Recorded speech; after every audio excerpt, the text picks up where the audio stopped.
సాబుదానాల జావ కొరకు సాబుదానాలు కొన్ని నానబెట్టినాము. ఒకసారి ఇట్లా కడిగేసి నానబెట్టాలి. కొంచెం నానిన తర్వాత దీన్ని జావా చేసుకోవాలి. నానబెట్టుకున్నాం కదా, దాని కొరకు గిన్నెలో వాటర్ పోసి జావా రెడీ చేసుకోవాలి.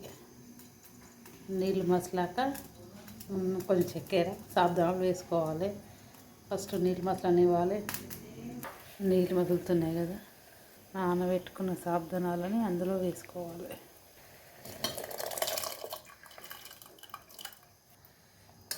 ఇప్పుడు ఇది కొద్దిసేపు ఉడకనివ్వాలి. ఉడికిన తర్వాత చక్కెర వేసుకుంటే జావా రెడీ. కొద్దిగా చక్కెర 4 స్పూన్ల చక్కెర వేసాము. ఒక 10 నిమిషాల్లో ఉడుకుతుంది. మూత పెట్టుకోవాలి.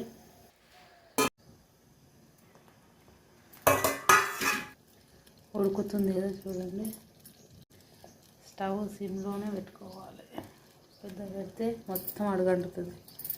స్టవ్ సిమ్లో పెట్టుకొని ఉడికించుకోవాలి. ఇష్టం ఉన్న వాళ్ళు ఇందులో పాలు కూడా వేసుకోవచ్చు. సూపర్ టేస్ట్ ఉంటుంది. సాబుదానాలు అనేవి ఉడికినాయి కదా, సాబుదానాలు రెడీ అయినాయి. రెడీ. స్టవ్ ఆఫ్ చేస్తున్నా. వేడివేడిగా సాబుదానాల పాయసం రెడీ.